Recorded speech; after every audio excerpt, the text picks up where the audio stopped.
강의는 우선 그냥 전반적인 문제의식, 우리 사회를 바라보는 그 문제의식으로 저는 이제 위기와 혁신이 동시에 진행되는, 그래서 대전환의 시기라고 하는 문제의식에서 이렇게 출발하는데요. 대전환에 성공하기를 바라는 마음으로 그런 포맷을 한번 잠깐 제시를 하고, 그리고 사례를 살펴보는 것으로 그렇게 하겠습니다. 그 위기 시대는 뭐 잘 아시는 것처럼 가장 큰 건 뭐 기후위기죠. 기후위기는 더 이상 말씀 안 드려도 될 텐데, 지구 운명의 날 100초 전으로 지금 얘기하고 있습니다. 이제 100초밖에 안 남았죠. 유럽에서 노키즈 무브먼트라는 게 있어요. 아이를 낳지 않는 운동입니다. 아이를 낳지 않는 운동의 가장 큰 이유는 기후위기입니다. 지구가 멸망하는데 무슨 아이를 낳을 자격이 있느냐라는 운동입니다. 정말 굉장히 뭐 이렇게 어떻게 보면 극단적인 운동인 것 같기도 한데, 그만큼 문제를 심각하게 보고 있는 반면에 저희 나라는, 그러니까 우리나라는 그렇게 심각하게 아직 보고 있지 않는 것 같고, 모든 조사에서 굉장히 부끄러운 수준으로 이렇게 나타나고 있다. 참고 이렇게 하시고요. 사회적인 양극화가 또 굉장히 중요한 문제라고 생각하는데, 저희들 1997년 IMF를 계기로 굉장히 심화됐습니다. 그 이전에는 상당히 모든 지수가, 뭐 진위계수를 포함해서 모든 지수가 제법 양호한 나라였는데, IMF 이후에는 지금 자료에서 보시듯이 미국, 영국, 일본과 더불어서 빅3 또는 빅4를 형성하고 있는, 불평등으로 빅3, 빅4입니다. 그리고 그 모든 전망이 향후 점점 더 양극화가 더 심해질 것이라고 하는 그런 전망, 우울한 전망을 가지고 있습니다. 일자리 문제는 1980년대부터 고용 없는 성장에 대한 문제 제기가 광범하게 제기가 됐어요. 그랬는데 유럽의 국가들, 선진 국가들은 대응책을 마련해 나간 반면에 저희들은 거의 대책을 마련하지 못했고, 그 과정에 성장률은 점점 떨어져서 이제 고용 없는 저성장 시대로 갔습니다. 그래서 지금 여기 이 모신 분들이 다 공감하겠지만 일자리 문제가 굉장히 중요한 사회적인 문제로 됐습니다. 최근 조사로는 우리나라에서는 기후위기보다도 일자리 문제를 가장 큰 문제로 이렇게 보는 것으로 제가 조사된 자료도 봤습니다. 그리고 그 결과겠죠. 이제 인구 절벽, 지방 소멸. 저희 지금 226개 시군구가 있습니다만 절반이 10년 안에 다 없어질 것으로 보는 그런 상황입니다. 1991년에 지방자치가 부활이 됐는데요. 1991년 지방의회가 부활되고 1995년에 지방자치단체장 직선을 했습니다. 당시에 군들이, 지역의 군들이 평균 12만, 15만 이런 군들이 굉장히 많았는데, 지금은 다 2만에서 4만 수준의 군으로 다 바뀌었고요. 1000명 미만의 면이 전체 면의 절반을 넘고 있습니다. 그래서 굉장히 심각한 그런 상황입니다. 기술혁신에서 뭐 4차 산업혁명 시대 얘기를 하고 굉장히 빠른 속도로 발전하고 있는데, 이건 이제 빛과 그림자 양면이 있는 거라고 생각합니다. 다행히 뭐 블록체인 기술 같은 경우는 탈중앙으로 가는 기술이고, 그게 정치나 행정이나 또는 인권에 적용이 된다면, 예컨대 그 자기정보 주권에 대한 그 인식이 높아지고 디지털 내지갑이라고 하는 게 이제 일반화되면, 지금은 모든 정보, 개인정보, 나와 관련된 모든 정보를 정부가 다 가지고 있고, 저는 동사무소 가서 필요할 때만 이렇게 사본을 떼와야 되는데, 그게 역전되는 시대로 올 수 있는 거죠. 어떻게 보면 무정부로 갈 수도 있는 그런 어떤 그런 기술 혁신들이 또 진행이 되고 있고, 그에 따라서 기업이 가장 발빠르게 대응해서 기업은 다양한 그런 혁신들을 하고 있고, 시민사회도 이렇게 혁신을 하고 있습니다. 여기서 굳이 말씀 안 드리겠지만 하여튼 우리나라는 정치가 가장 큰 문제인 거죠. 지금 시민사회를 포함해서 이른바 대전환에 관한 그런 문제의식들이 많고요. 글로벌 그런 그 차원에서도 지속가능 발전이라고 하는 게 이제 대안의 어떤 대안의 가치 개념으로 1992년 리우 환경협약에서부터 시작을 해서 21세기 들어오면서 유엔의 MDG 또 SDGs까지 이렇게 하면서 키워드가 지속가능 발전 또 ESG 이렇게 발전하고 있습니다. 또 실질적으로 유럽에서는 이제 사회혁신, 사회적 경제로, 영국이나 미국 계열은 사회적 기업, 유럽은 협동조합 중심의 어떤 새로운 모색들을 하고 있고요. 미국은 아주 뒤늦게 다 잘 아시겠지만 기후위기나 사회적인 양극화 문제에서 상대적으로 유럽보다 이렇게 뒤늦게 따라가는 그런 모양새인데요. 일자리를 포함해서 그린 뉴딜이라고 하는, 그러니까 미국의 자기들 일자리 문제가 터지니까 그린 뉴딜이라는 개념이 나온 거고, 저희들은 그보다도 한참 뒤늦게 문재인 정부에서 한국판 뉴딜이라는 개념이 나와서 정책의 주요한 목표로 이렇게 제기는 했습니다만, 솔직히 문재인 정부에서도 특별히 뭔가 이렇게 정책으로 성취를 한 건 많지 않다, 이렇게 저는 생각을 합니다. 그럼에도 불구하고 지방자치에서는, 국가 차원, 정부 차원에서는 뭔가 이렇게 담론만 제기한 상태인데, 이제 제가 지금부터 말씀드리는 것처럼 지방자치 차원에서는 상당한 실험들, 좋은 성과들을 만들어낸 그런 사례들이 있다, 이렇게 말씀드리겠습니다. 지방자치 이제 1995년에 시장군수 구청장 선거를 이제 계기로 민선 1, 2기 이렇게 이제 구분을 하는데요. 민선 1, 2기는 정말 기초 세우는 중앙정부든 시장 군수든 지방자치가 뭔지 몰라서 이렇게 허둥대던 시기였고요. 또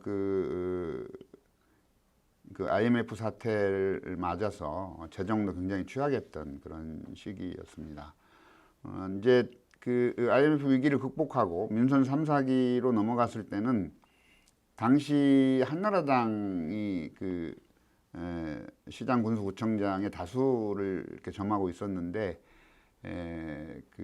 지방자치를 이제 하드웨어적 관점에서 이렇게 접근을 해서 언론에서 늘 비판받았던 호화청사나 호화 체육시설, 또 시군구, 그러니까 군단위까지 가는 무슨 문화회관 등 하여튼 주로 건물 짓는 쪽으로 이렇게 진행됐고요.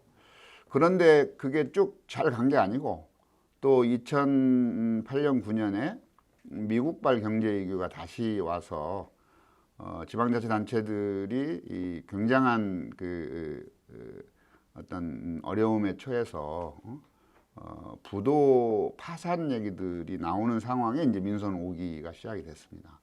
그래서 잘 아시는 것처럼 2010년에 이제 민선 5기가 시작을 했는데, 성남시장, 당시에 성남시장 하던 현 이재명 대표께서 모라토리엄 선언을 하면서 시작한 그런 시기였고요.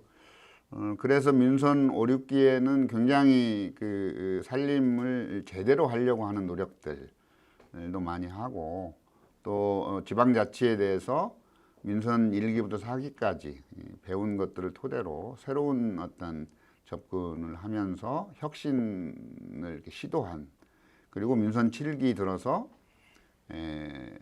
지방자치법 전부 개정에 이르는 나름대로의 한 단계 진전을 이룬 그런 시기입니다. 다만 이제 민선 8기에 어떻게 진행이 될지 잘 모르겠어요. 좀 더 전진을 했으면 하는 기대를 가지고 있습니다. 민선 5, 6기의 키워드만 보면 제일 중요한 키워드는 참여와 거버넌스였다고 생각하고요. 그리고 그 지역 경제 활성화가 키워드였고, 그 대기업의 유치라고 하는 관점, 그 해외 기업의 유치라고 하는 관점에서 자기 지역의 자산과 자원을 토대로 한 그런 사회적 경제, 공유경제 개념을 도입하기 시작했고요. 그리고 아까 말씀드린 대로 지속가능 발전이라고 하는 그런 키워드로 패러다임이 이렇게 전환되는, 또 복지 면에서는 이제 보편복지가 이제 그 키워드가 되고, 혁신교육 기억하실지 모르겠습니다만 혹시 혜택을 받으셨는지 모르겠는데 그 무상급식에서 시작한 그게 민선 5기입니다. 민선 5기 무상급식에서 시작해서 혁신교육, 평생교육 개념, 10분 거리 도서관 개념 이런 것들이 이제 진행이 됐고요. 쭉 그 인권, 또 아동 친화, 또 여성 친화 이런 컨셉들이 이제 쭉 그 지방자치단체들에서 이렇게 시작이 되고, 지방자치단체들의 성과를 중앙정부가 받아서 법을 이렇게 다시 재개정하는 그런 선순환의 시기로 이렇게 들어갔습니다.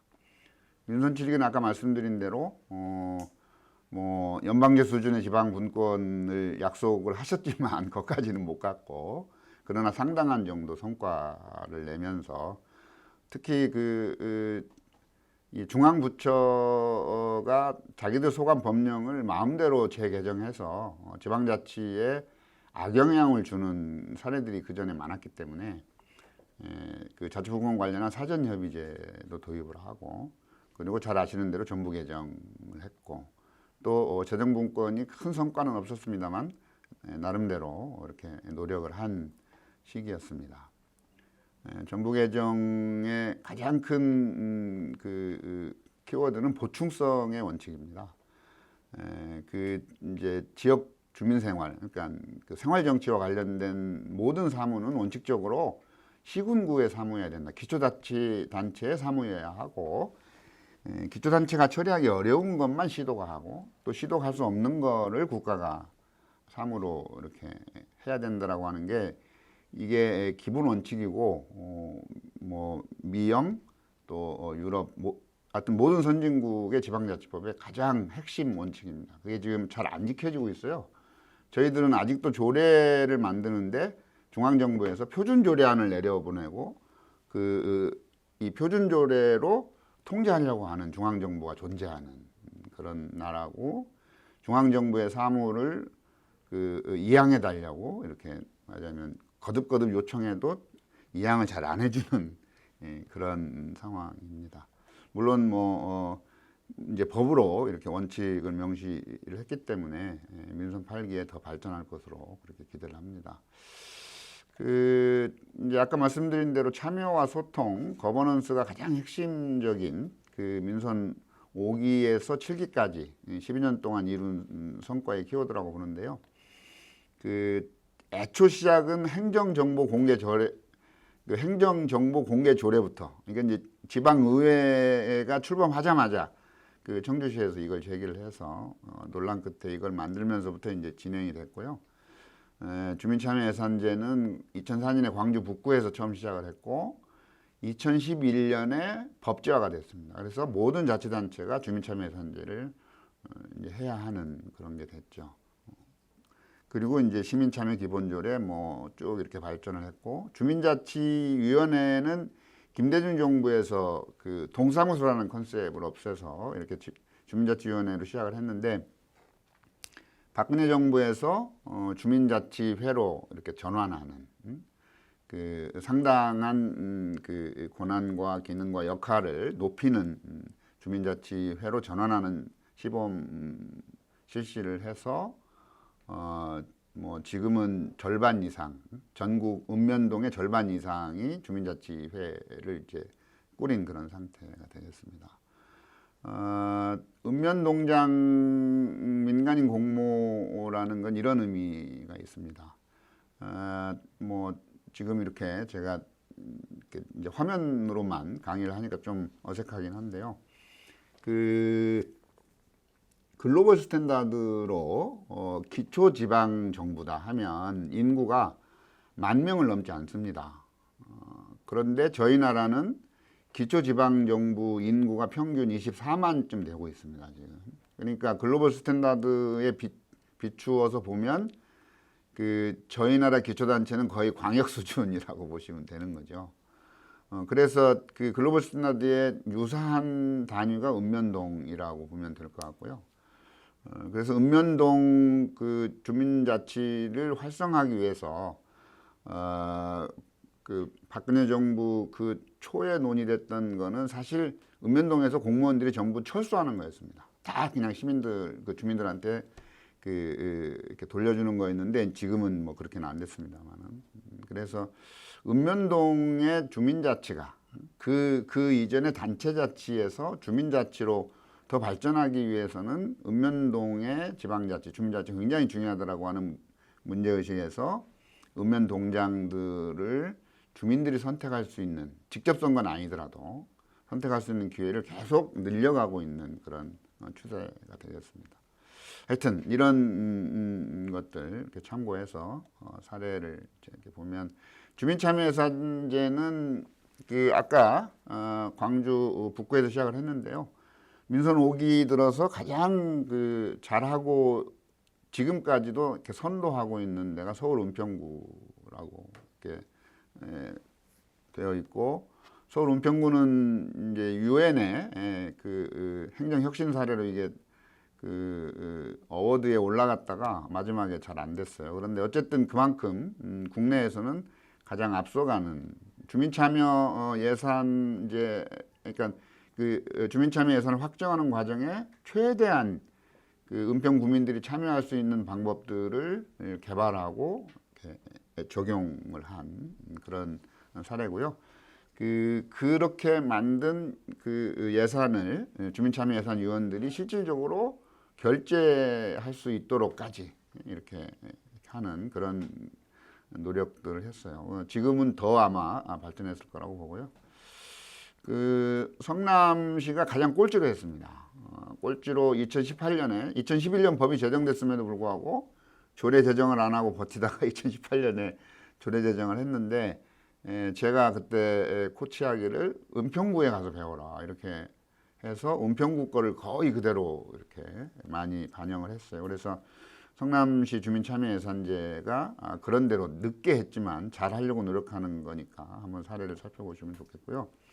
아직 시즌2로 넘어가지는 않았는데 시즌2로 넘어가야 된다고 저는 생각을 합니다. 그러니까 지금 저희들은 강 집행부 약 지방의회입니다.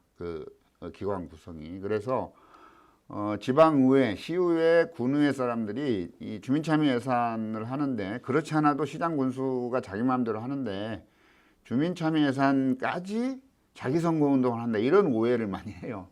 그래서 지방의회와 주민참여예산위원회가 이렇게 썩 협력적 관계가 아닌데, 주민참여예산을 지방의회가 주도하고 지방의회가 끌고 가도록 시장이 양보해 주는 게 어떤가, 그게 시즌2로 가는 가장 핵심적인 길 아닌가, 저는 그렇게 생각하고 있습니다. 주민참여 체계도 요건 그냥 참고하시고요. 울산 북구에서 민선 5기 때 만든 정말 놀라운 그림표 하나를 제가 버리기 싫어서 계속 이렇게 가지고 다니고 있습니다. 그리고 이제 광주 광산에서 기본조례 만들고 공익활동지원센터를 만들어서 주민참여를 이렇게 끌어내기 위한 중간지원 조직으로 이렇게 했는데요. 이 공익활동지원센터도 지금 법제화가 돼서 행안부에서 관련 이제 표준 조례안을 만들어서 이렇게 권면하고 있는 그런 단계입니다. 읍면동 민간인 공모나 시민추천제, 아까 말씀드린 대로 이제 여기 지금 제가 제시한 데들 말고도 더 이렇게 늘어나는 추세라고 이렇게 보면 될 것 같고요. 직선은 하지 않지만 최대한 시민들의 의견을 반영해서 동장을 이렇게 하려고 하고, 여기 자료에는 없습니다만 부산 해운대구 사례를 한번 키워드로 쳐보면 내부에서 나올 수 있는데요. 그 부산 해운대구는 한쪽에 그 센텀 시티가 있는 정말 그 서울의 어느 지역보다도 훌륭한 그런 지역이 있는 반면에 한쪽은 그 비탈진 그 달동네 그 밑에서부터 저 위에까지 올라가려면 뭐 그냥 도저히 노인들은 올라갈 수 없는 동들이 또 몇 개가 있는 그런 구입니다. 그런데 해운대구에서 그 동장, 가장 어려운 동장을 가장 유능한 그 공무원으로 임명을 해서 성과를 내는 즉시 승진시키는 자리로, 통상 동장을 승진시키는 자리가 아닌데 그렇게 한 사례들도 있습니다. 주민자치회는 뭐 이렇게 지금은 뭐 굉장히 많이 이렇게 하고 있고요. 동정부로 가고 있는데, 동정부란 표현 자체가 조금 이렇게 눈길을 끄는, 서울 중구에서 민선 7기에 이렇게 시도를 했는데요. 그러니까 그 주민 예산권을 준 거죠. 그러니까 주민 참여 예산제에서 한 발 더 나가서 동정부가 예산을 편성할 수 있도록 해주고, 그리고 그 조례 발의를 할 수 있도록 해주고, 동장을 선출할 수 있는 그런 기회를 만든, 저는 이 사례가 조금 더 광범위하게 연구되고 확산될 필요가 있다 이렇게 생각합니다. 그보다도 더 낮은 단계로 주민자치라고 하는 키워드에서 이제 마을자치로 이렇게 진화하는 이 사례는 굉장히 일찍 시작을 했습니다. 인천 미추홀구의 통두레 모임이라고 하는 그런 게 되었습니다. 2020년 말 기준으로 그 거의 이 미추홀구 전 동에 120개가 넘는 통두레가 만들어져서 일종의 마을 만들기 운동을 이렇게 펼치고 있습니다. 그 수원시의 도시계획 사례는 그 민선 5기 사례인데 교과서에도 이미 실릴 정도로 중요한 사례가 되겠습니다. 도시계획은 전문가들만이 할 수 있는 것으로 그렇게 다들 알고 있었어요. 그 도시계획이라고 하는 것은 투기를 일으킬 수 있는 핵심 그 기밀사항들을 다루는 그런 것이므로 특히 전문가들이 이렇게 비밀리에 만들어야 되는 걸로 이렇게 돼 있었는데요. 사실은 뭐 그 전문가들만이 그 기밀사항을 공유한 셈이 됐죠. 그런데 이거를 수원시에서 당시 염태영 시장님이 확 이렇게 풀어서 그 각 분야 전문가 일부와 일반 주민, 자영업자, 사회적인 약자, 기업인 등으로, 그리고 청소년 계획단까지 100여 명으로 꾸려서 이렇게 하니까 너무 좋은, 그리고 이게 공개된다고 하는 이걸 비밀이라고 할수록 그게 은밀하게 퍼져나가서 투기가 되는 것이고, 이렇게 오픈해 버리면 문제가 없는 그런 것이죠. 그래서 굉장히 중요한 사례라고 생각합니다. 뭐 원탁 토론도 뭐 미국에서는 굉장히 일반적인 그런 것이었는데, 김두관 군수님이 그 김두관 지사님이 처음 이렇게 하고 그 뒤에 지금은 거의 모든 시군에서 중요한 의사결정을 할 때는 다 원탁 토론을 동원해서 하는 방식으로 이렇게 됐습니다. 전주는 조금은 다른 그런 것입니다만, 이건 그 누적되어 온 중요한 그 문제들 중심의 어떤 그 전문가위원회와 시민위원회를 꾸려서 이렇게 풀어가는 사례고요. 이제 협치는 뭐 크게 보면 그 정부와 기업과 시민사회 이 삼각 협치가 가장 중요한 것인데, 그 지금 저희들은 이제 그 정부와 시민사회 협치를 주로 강조하는 수준입니다. 그런데 어쨌든 3자 협치가 가장 중요하고, 기본 조례를 정하고 그 협치가 실질적으로 심의 조정할 수 있도록 그 협치 도봉구 의회를 만들고 이제 이런 식으로 이렇게 진행을 해 왔습니다. 그리고 도봉구 아고라 만들어서 그 주민들의 의견을 온라인 플랫폼으로 이렇게 수렴하는 이 사례를 모델로 평택, 성남 곳곳에서 지금 그 협치위원회가 만들어지고 진행이 되고 있습니다. 뭐 읍면 장기발전 계획도 그렇게 만들었고요. 공론장을 만드는 것도 다 시민 배심원제, 공론조사 다 그 지방자치단체에서 먼저 시작을 했고 중앙정부가 받아가는 방식으로 이렇게 했습니다. 지역경제도 뭐 그 해외 자본 유치나 대기업 뭐 공장 유치를 떠나서 이렇게 고민들을 많이 하는 사례들인데요. 그 영동군 사례는 이제 6차 산업을 가장 잘한 사례가 되겠습니다. 그 한 칠레 FTA 때문에 중앙정부에서 포도 농장을 없애라고 지침이 내려왔어요. 포도 생산량을 줄여라 이렇게 지침이 내려왔는데 당시 군수님이 무슨 소리냐 해서 그 과잉 생산으로 이어진다는 거죠. 포도값 폭락이 된다. 칠레산 수입하는데. 그래서 군수님이 우리는 거꾸로 미국에 수출하겠다. 그래서 미국에 수출을 시작하면서 그 다양한 그 2차 산업, 3차 산업으로 이렇게 펼쳐나간 사례가 되겠습니다.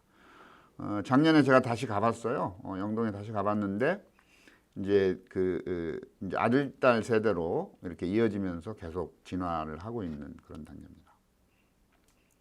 그 보은은 정말 이렇게 산 속에 이렇게 파묻혀서 아무것도 없는 동네인데요.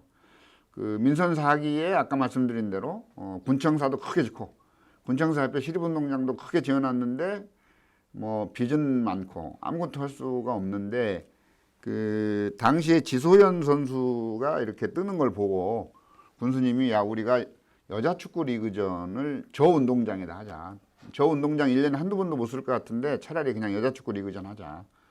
이렇게 시작을 했고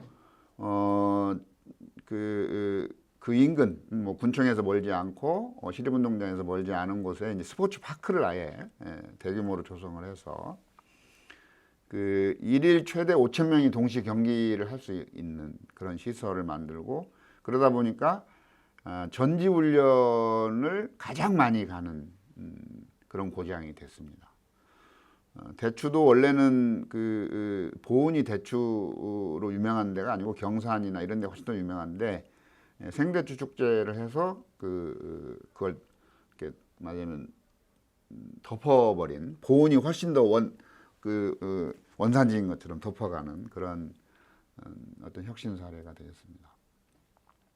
농업인 월급제는 농민들을 위한 혁신 정책 중에 가장 널리 파급된 정치가 되겠습니다. 이 가을철 수확기 전에는 현금을 못 만지는 농민들에게 매달 100만 원씩 월급을 준 정책인데요. 이제 뭐 아주 쉽게 얘기하면 학교고식 쌀을 미리 예약해 주는 데는 다 이렇게 이제 월급을 주고 또 그 2014년부터는 과실류, 채소류까지도 점점 확대해서 또 그 최대 200만 원까지 월급을 지급하는 가장 눈에 띄는 그런 혁신 사례였습니다.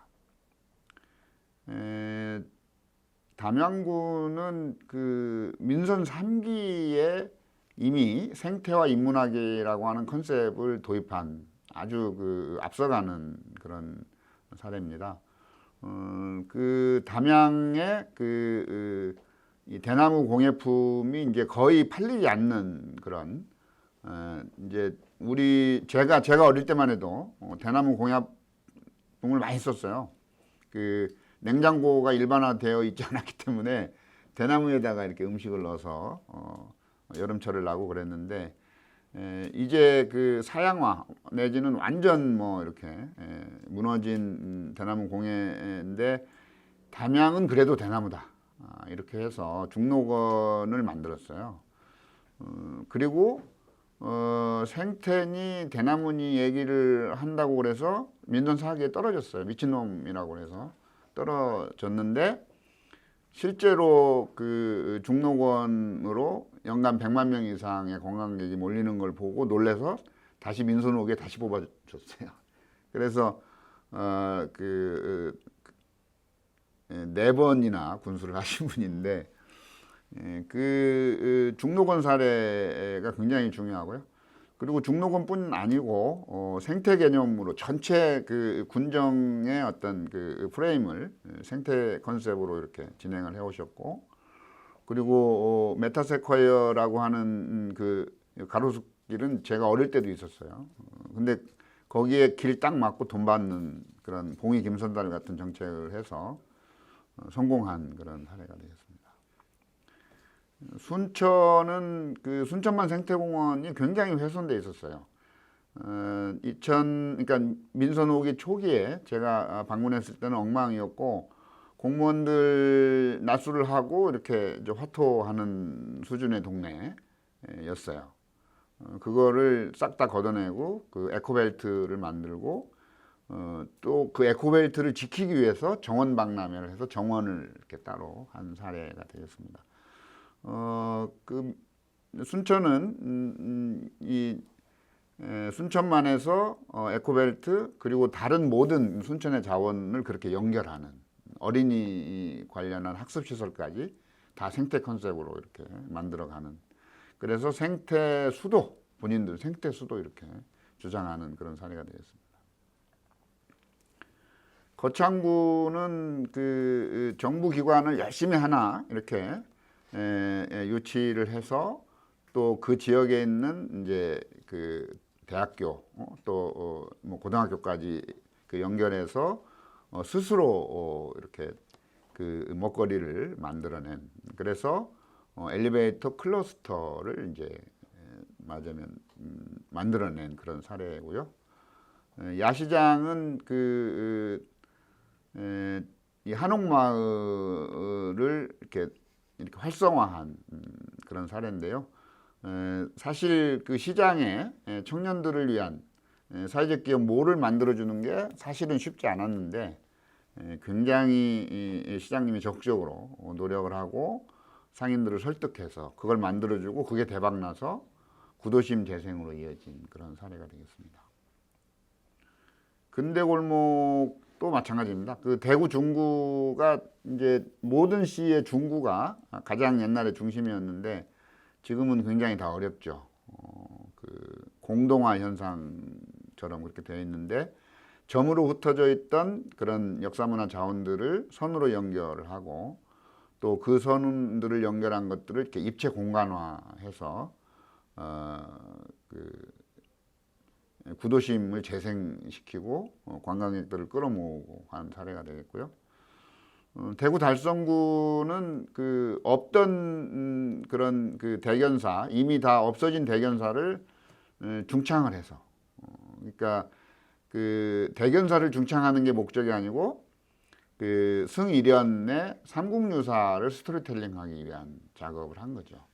그래서 승일현의 삼국유사를 스토리텔링하고 그 주변에 그 진달래 그 단지를 묶어서 대박을 터뜨린, 정말 저는 많이 실망했어요. 사실은 진달래꽃이 생각보다 많지 않아요. 여기 그 강화도 고려산 수준의 어마무시한 진달래가 있는 건 아니에요. 그런데 끊임없이 올라갑니다.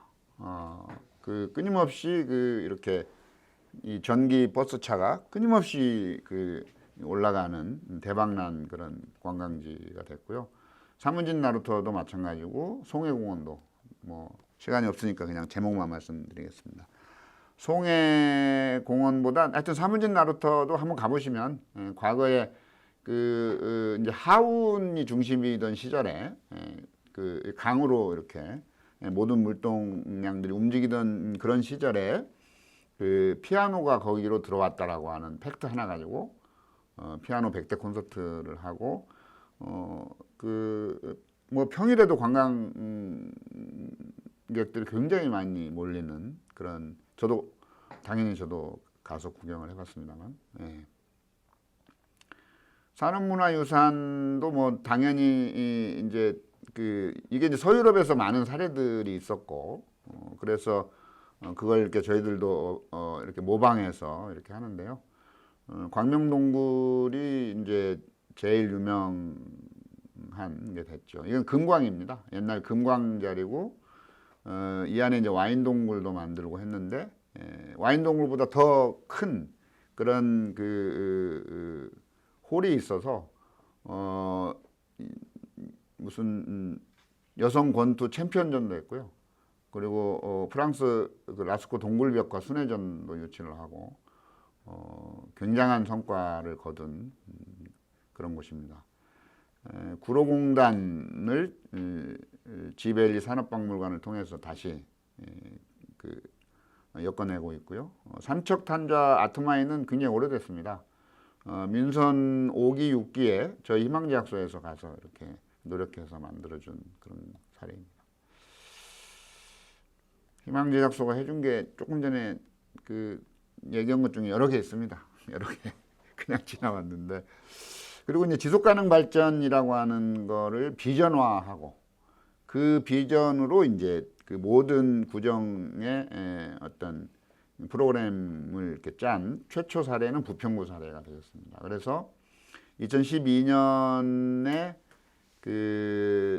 이제 리우 플러스 20 이제 리우 협약 20년 뒤에 다시 그 브라질 리우에서 큰 행사가 있었는데요. 당시 이명박 대통령도 거기 이렇게 참석할 정도로 관심을 보이고 했던 대회인데, 거기에서 부평구가 사례 발표를 할 정도로 나름대로 앞서간 사례가 되겠습니다. 바로 그 뒤이어서 충남도에서도 이렇게 따라갔고, 요즘 이제 많은 곳에서 이제 그 비전을 지속가능 발전 중심으로 하고, 대전 대덕구는 최근에 이제 훨씬 더 구체화된 컨셉인 탄소 중립으로 해서 기본 계획을 쭉 이렇게 짠 에너지 기본 조례를 비롯해서 관련 정책들을 쭉 이렇게 일관성 있게, 여기 이제 아리백 이제는 지난번 대선을 거쳤기 때문에 다 아실 것 같은데 아리백 캠페인 포함해서 하여튼 대덕형 그린뉴딜 사업을 5대 분야 55개 사업을 발표했다 이렇게 되는데, 이게 무지하게 중요한 컨셉입니다 사실은. 왜냐하면 문재인 정부에서 한국판 뉴딜 정책이라고 해서 뭔가를 하라고 하는데 중앙정부도 뭘 해야 될지 몰라요, 제가 볼 때는. 그리고 광역단체들도 도대체 한국판 뉴딜로 뭘 하라는지를 모르고 이렇게 허둥대고 과거에 했던 사업들을 갖다 끼워 맞추기를 하고 있는 수준이었는데, 대덕에서는 기본 조례 또 기본 어떤 컨셉으로 해서 쭉 사업들을 만들어서 이게 이제 시도로 이렇게 맞으면 또 중앙정부로 이렇게 맞으면 발전해 갈 수 있는 그런 사례이기 때문에 굉장히 중요하다 이렇게 말씀드리겠습니다. 마을 만들기는 오래된 얘기입니다만 마을 간사 제도를 도입해서 한 사례니까요. 참고하시고, 그 다음에 완주는 사회적 경제에서 농촌형 사회적 경제로 이제 커뮤니티 비즈니스를 도입한 그런 사례가 되겠습니다. 민선 5기에. 그래서 완주군의 특성에 맞는 그런 사업들을 위해서 전수조사를 해서 신택리지 프로젝트라는 게 전수조사입니다. 완주군의 마을 자원이 뭐가 있는지를 해서 이것도 희망제약소에서 했어요. 그래서 70여 개의 사업을 저희들이 제안을 했고, 그걸 받아서 현재 130개 마을 공동체 기업, 그러니까 커뮤니티 비즈니스가 우리말로 마을 기업, 저는 마을 기업으로 이렇게 번역을 했는데 마을 기업을 이렇게 운영하고 있습니다.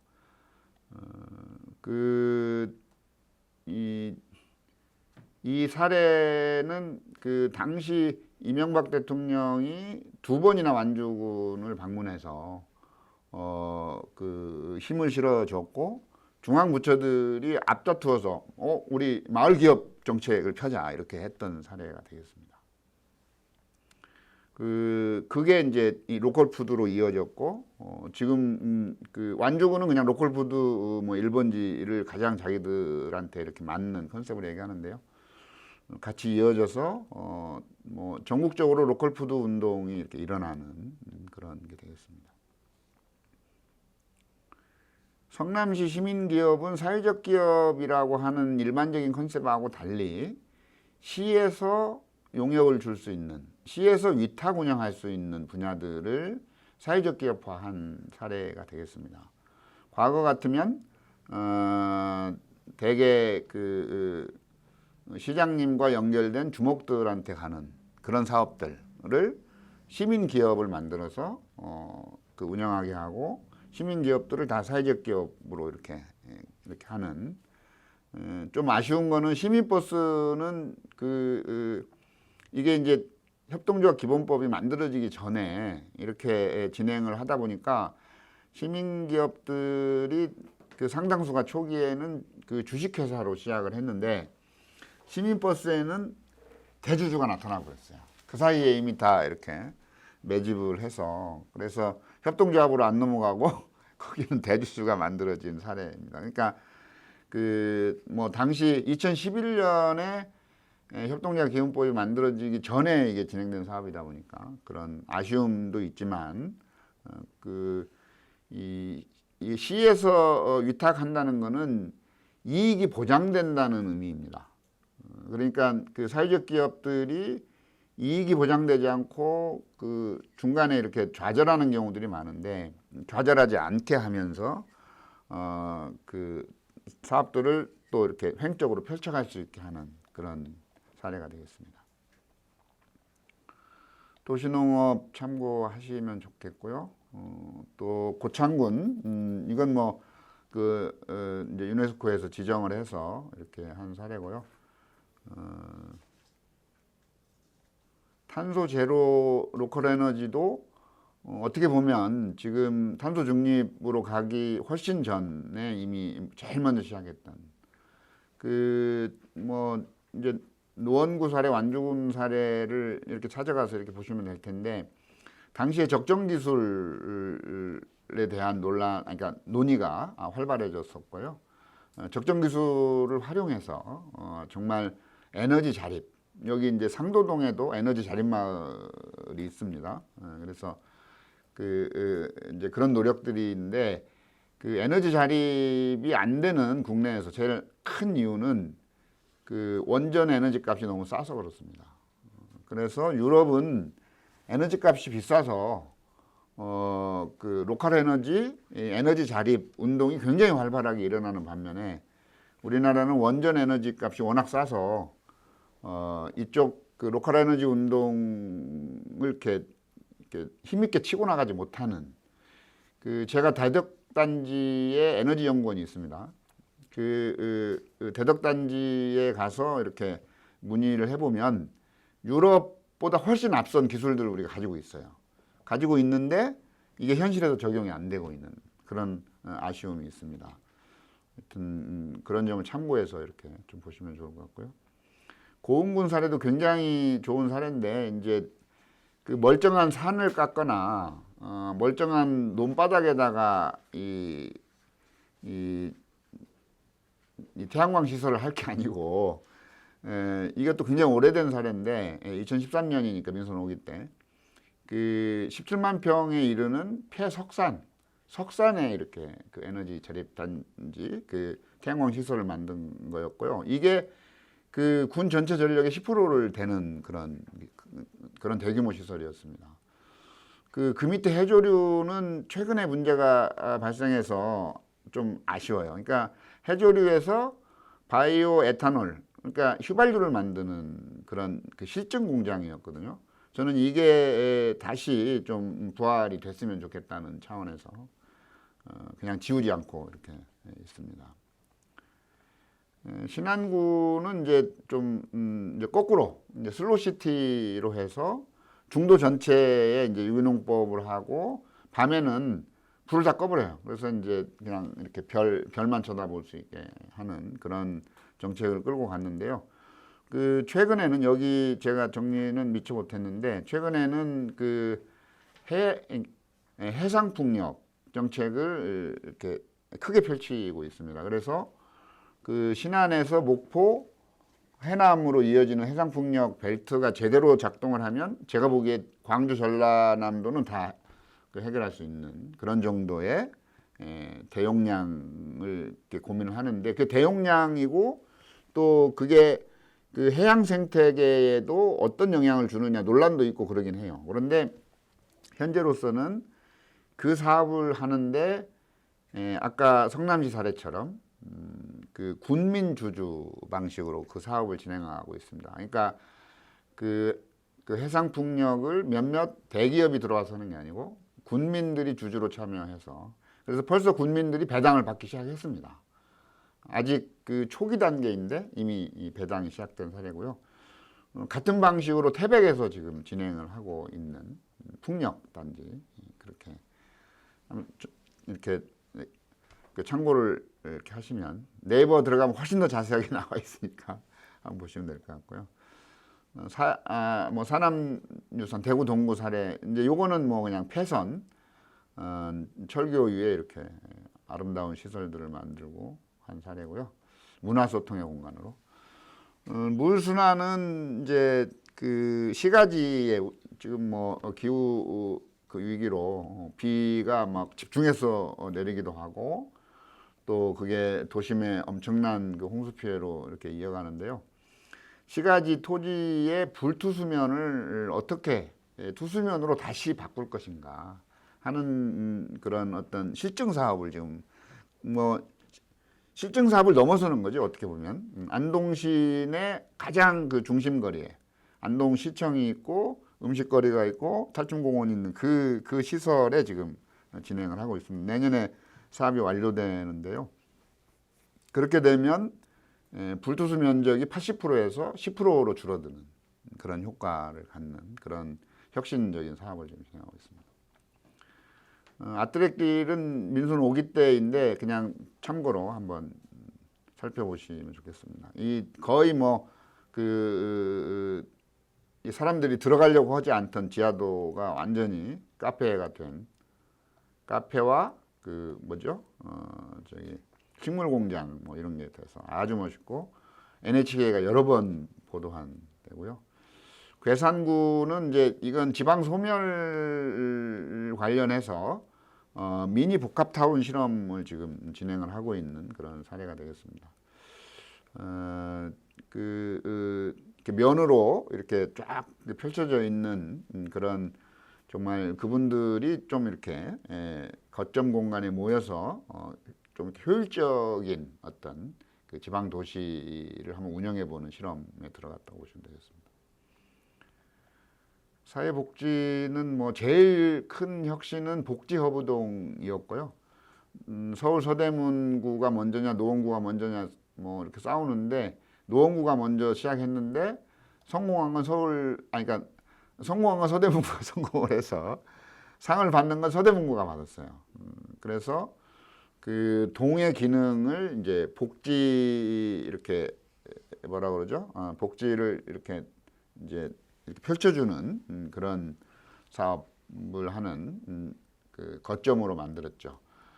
지금 그러니까 하여튼 이제 그렇게 시작을 했고, 그 서울시가 그걸 받아서 아예 훨씬 더 체계적으로 해서, 당시 사회복지 공무원이 동에 1명, 2명 정도밖에 없는데 동별로 6명을 배치하고 응급 처치까지 하기 위해서 간호사를 1명 배치해서 15년부터 4년 동안에 그 서울 시내 동에 2,450명을 충원해 준 그런 대규모 혁신 사업을 했고요.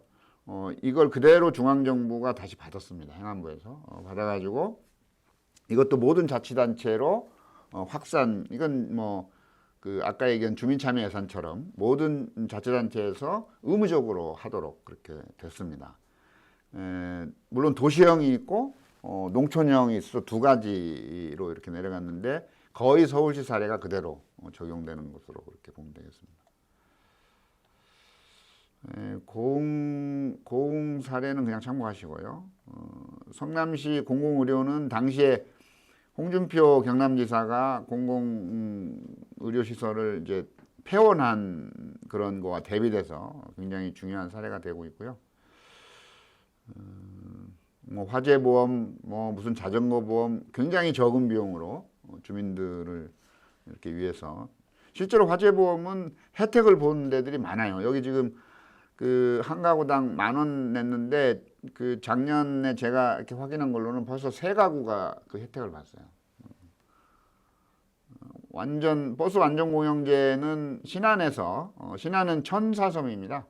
1,047개 섬이 있어서 그냥 천사섬 이렇게 얘기를 하는데, 그 버스를 완전 공영으로 해서 군수님이 버스회사 사장님입니다. 그렇게 해서 완전 공영제로 운영하지 않으면 손님이 없으면 버스가 안 움직이거든요. 손님이 없어도 버스가 움직이게 만드는 가장 중요한 그런 목표였고요. 그리고 택시 쿠폰을 들여서 버스도 안 닿는 데는 택시 쿠폰으로 버스 타는 데까지 나오게 한 그런 사례고, 아쉽게도 이게 그 경기도에서 무상버스 공약으로 한번 나왔어요. 나왔다가 무상버스 공약은 채택이 안 됐고, 서울시는 이제 그 준공영제로 지금 이렇게 갔고요. 정선구는 그 완전 공영제로 이제 최근에 민선 7기에 완전 공영제로 지금 하고 있습니다. 마중택시, 마중버스는 비슷한 컨셉으로 아산시가 가장 선진적으로 잘 했고요. 마중택시를 제일 먼저 했던 데는 나주시였는데, 당시 나주시장은 이걸로 시장직에서 내려왔어요.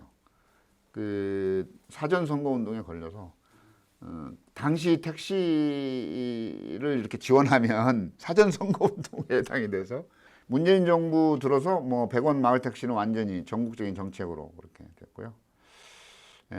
자살도 굉장히 많이, 이게 이제 뭐 제가 최근 거를 업데이트를 못했는데, OECD 국가 자살률 1위라고 하는 수십 년 내려오는 불명예를 극복하기 위한 노력이 노원구에서부터 시작이 돼서 많이 지금 진행이 됐다는 거를 좀 상기하시면 좋겠고요. 하여튼 뭐 사례를 많이 제가 이렇게 소개를 하다 보니까 벌써 4분밖에 안 남았네요. 그 오산시의 젊은 엄마들이 아이가 3학년만 되면 수원으로 이사가는 문제를 해결한 사례. 그래서 그 혁신교육과 평생교육을 엮어서 교육도시 오산을 만든 사례는 너무 유명하고 꼭 사례를 한번 이렇게 찾아보시면 좋겠다 싶습니다. 마을 아카데미, 마을 공동체, 그 다음에 누구나 학교도 굉장히 좋은 사례입니다. 그리고 그 이제 시민교육을 하는 데 있어서 뭐 이게 자꾸 정치적인 편향 논란이 있을 수 있기 때문에 제가 보이텔스바흐 3원칙이라고 하는 독일 시민 정치 교육의 원칙이 있는데, 그걸 한번 상기시켜서 이렇게 해야 된다 라고 하는 거를 한번 그 말씀을 드리고자 한 거고요. 도서관은 서울 관악구에서 가장 열심히 왕성하게 했습니다. 관악구청장님이 당시 국회 도서관장 출신이어서 관악구에 이제 그 당시 2010년 민선 5기 당시 그 5개에 불과하던 게 현재 43개인데, 이 현재가 아마 2020년 현재쯤 될 거니까 훨씬 더 많아졌고요. 그냥 지하철에서 책을 빌려서, 지하철 타러 내려가면서 책을 빌려서 보고 그 다음날 지하철에다가 반납해도 되는 정도로 스마트한 시스템을 이렇게 갖춰 놓고 있습니다. 시흥시 사례도 좋고 유성구 사례도 좋고요. 그 다음 페이지에 의정부 사례. 의정부 사례도 이제 전문 도서관 체계로 가서 과학 도서관에서 시작해서 미술, 음악, 레포츠까지 모든, 그러니까 그 안에서 모든 걸 해결할 수 있는, 아이 데리고 놀면서 점심도 먹고 음악도 듣고 미술도 감상하는 그런. 요건 작아 보이긴 하는데 동네 마을 만들기를 잘하면 그 이른바 점점 맞으면 우범지대화하는 낡은 마을이 어떻게 밝고 깨끗하게 바뀌는가 하는 것을 보여준 염리동 소금길 사례입니다. 옛날에 소금 창고가 있던 마을이에요. 여성친화 도시, 이제 전국에서 여성친화 도시라고 안 붙인 데가 별로 없는 것 같아요. 예. 제일 먼저 부평구에서 시작을 했습니다. 그 금천구, 부천시 이제 대체로 과거에 그 공단들이 가까이에 이렇게 있던 그런 도시가 문화예술 도시로 이렇게 완전히 탈바꿈한 사례가 되겠습니다. 그래서 금천구는 뭐 구민 하모니 오케스트라가 1,400명씩 참여해서 매년 진행을 하고 있고요. 부천은 이 아트밸리 사업뿐 아니라 부천 영화제까지 이렇게 해서 이미지가 완전히 전환된 그런 사례가 되겠습니다. 문경시가 지금 지방소멸 위험지수로 이제 3위라고 해요. 시 단위에서. 그 청년들을 문경시로 이렇게 초청하기 위해서, 모시기 위해서 1억짜리 모듈주택을 대지 100평으로 이렇게 만들어서 3년간 열심히 살면 매각하는 그런 시스템을 도입을 했습니다. 현재로는 13동 분양에 지금 그치고 있는데 수요조사는 800동 정도가 나온다고 하니까 굉장한 어떤 그 주목할 만한 어떤 사례 아닌가 하는 생각이 듭니다. 다른 데에서는 문경으로 이사하겠다는 분이 막 나오더라고요. 어린이 정책은 구로구를 그냥 이렇게 구로구청에 들어가서 그 구로구에서 어린이 정책을 어떻게 했는지를 보면 모든 해법이 있다고 할 정도로 그 이성 구로구청장님이 3기를 연임하면서 12년 동안 엄청나게 했어요. 아파트를 지으면 무조건 구립 어린이집이 하나 만들어지는 그런 시스템으로 해서 그 이후에 이제 쭉 이렇게 다른 구에서 벤치마킹하면서 진화한 그런 게 되겠습니다. 구로구는 구로 어린이나라에서 그 어린이들 시민의회까지 만들어서 진행을 한 그런 사회입니다. 그 다음에 이제 행정혁신으로 오면 인사 문제가 제일 문제잖아요. 인사하고 그 감사 문제인데, 인사 문제를 해결하려고 제일 노력한 도시가 이제 도봉구. 그래서 노무현 대통령 때 이제 이렇게 그 다면 평가를 도입을 했었는데, 도봉구에서는 10명을 평가하고 10명한테 평가받는 시스템으로 이렇게 해서, 근데 널리 확산은 아직 안 되고 있는 상황이어서 좀 널리 확산됐으면 좋겠다는 생각이 듭니다. 고양시 희망보직제도 시장님이 바뀌면서 조금 그 논란이 있는데, 5, 6기에 희망보직 선정위원회에서 굉장히 이렇게 그 바람직한 방향으로 이렇게 펼쳐나갔던 사례여서 남겨놨고요. 교차감사, 청렴행정 교차감사 이렇게 하는 사례, 사관제도 사례 뭐 참고하시면 좋을 것 같고요. 우리나라 조선시대에서부터 내려오는 거니까. 그리고 중기 재정계획은 그냥 지나칠 수 있는데, 실제로 그 지방자치단체들이 돈이 없다는 말만 하고 체계적인 계획을 안 세워요. 그런 점에서 그냥 중기재정계획이라는 게 있구나, 있고 저거를 얼마나 잘해야 되는 건데 잘 안 하고 있구나 하는 거를 좀 참고하시라고. 그 중기재정계획을 너무 꼼꼼하게 만들다 보니까 당시 시흥시장님 별명이 주사로 떨어지는 그렇게 잘 만든 사례가 되겠습니다.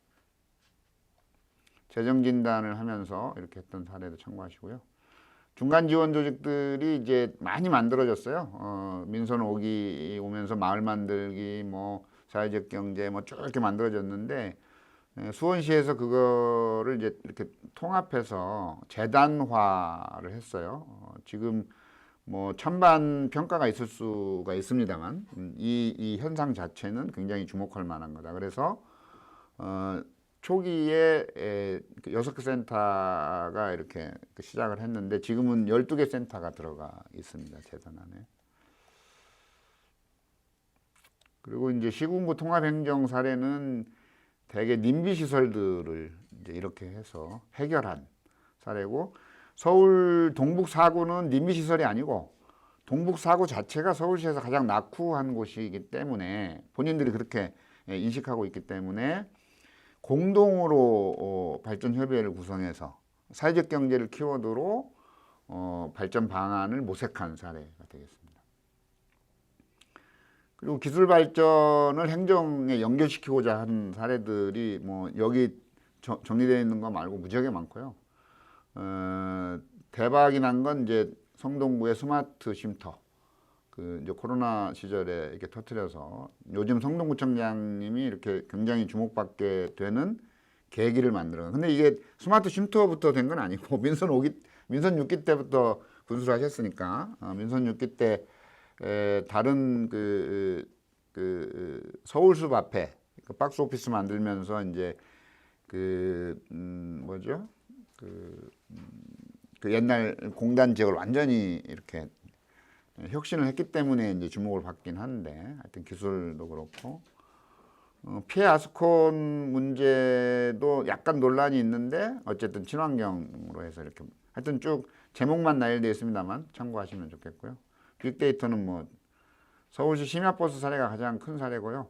광주 광산구가 제일 먼저 전문가를 초빙해서 했고, 그 전문가가 문재인 정부의 청와대 비서관으로 들어가서 전체적으로 일을 펼쳤던 사례가 되겠습니다.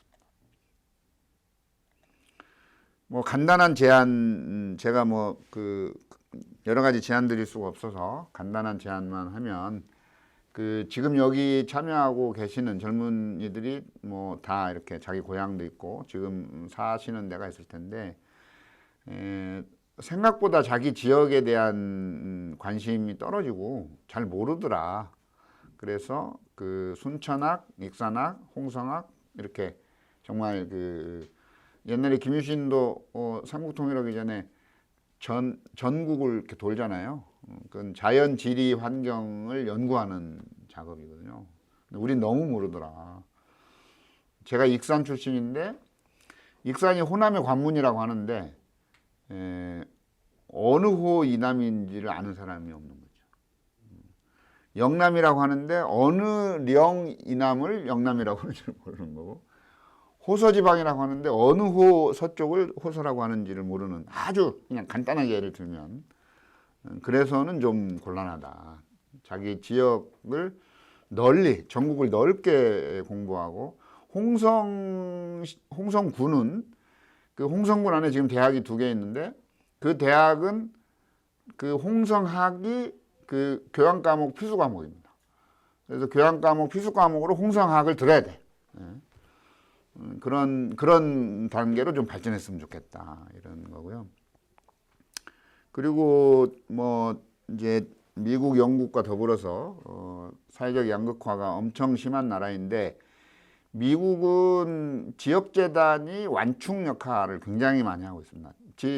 미국의 1914년 클리브랜드에서 시작한 커뮤니티 파운데이션이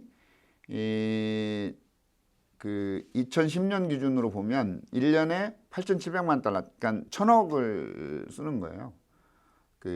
지역에 소외된 사람들을 위해서, 지역에 공익 활동을 하는 사람들을 위한 지원액으로 그렇게 쓰고 있습니다. 우리나라 어중간한 시군에 가용 예산 1,000억이 되는 데는 성남시나 수원시 말고는 없어요. 그렇게 많은 돈을 재단이 쓰고 있어요. 만약 커뮤니티 파운데이션이. 그래서 우리나라에서도 이 재단 운동을 좀 했으면 좋겠다. 아름다운 재단이 1번이었고요.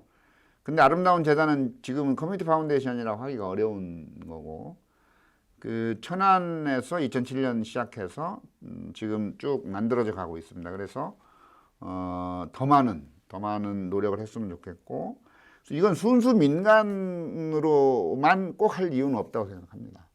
지금 천안이나 뭐 부천이나 성남이나 안산이나 인천, 뭐 이런 데들은 다 그냥 순수 민간들이 했는데, 이제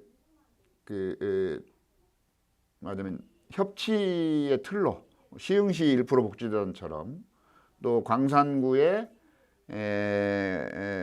광산구 그처럼 이렇게 구에서 또 시에서 이렇게 출연해서 같이 해도 되는 그런 컨셉으로 해서 지역재단을 좀 활성화했으면 좋겠다는 말씀을 드리고 싶고요. 고향사랑 기부제는 뭐 제가 얘기를 안 해도 이미 많이 홍보에 들어가 있더라고요. 그래서 어쨌든 관계 인구들을 이걸로 좀 이렇게 늘려가는, 지역 소멸 자체를 얼마나 우리가 완화시킬 수 있을지 모르겠으나, 5도 2촌, 5일은 서울에서, 뭐 이틀은 지역에서라는 그런, 뭐 4도 3촌도 말하자면 있을 수 있겠고, 그래서 관계 인구들을 늘려가기 위한 사업으로 일본에서는 상당한 성과를 거두고 있습니다. 일본이 저희들보다 늘 조금씩 앞서가는데, 깜짝 제안은 이제 여기 젊은 청년들이어서 제가 제안을 드리는 건데요. 그 단체자치, 그러니까 지방자치는 단체자치가 있고 주민자치가 있는데, 단체자치, 그러니까 중앙정치로부터 독립하기 위해서 지방자치단체의 장을 우리 손으로 뽑는 게 이제 키워드인데, 정당공천제가 제가 이렇게 쭉 이렇게 돌아다니면서 보면 가장 큰 걸림돌이라는, 여기 제가 조금 전에 설명드린 그런 사례들을 보면 어느 정당 소속이라는 게 아무 중요하지 않아요. 그 지역에 대해서 고민하고 그 지역을 어떻게든지 그 지역에서 생활 정치를 해서 주민들이 정말 행복하게 살도록 하겠다고 하는 모든 단체장들은 혁신을 하는 거죠. 그래서 정당공천제 폐지 문제에 대해서 좀 고민을 해주셨으면 좋겠고, 로컬 파티 제도를 도입했으면 좋겠다라는. 그리고 부단체장 인사권도 한번 고민을 좀 해주시라는. 이게 제가 기자 시절에 특종한 겁니다. 지방자치를 하긴 해야 되겠는데 중앙정부가 이 통제권을 놓기 싫어요. 그래서 중앙정부에서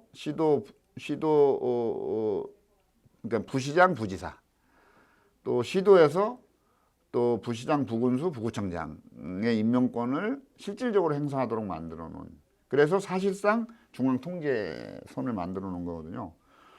그거를 개혁해야 되는 과제가 있다는 말씀을 드리겠습니다. 뭐 하여튼 인식 전환, 뭐 하여튼 이건 뭐 너무 길어져서 다 참고를 하시도록 하고요. 이상으로 마치겠습니다.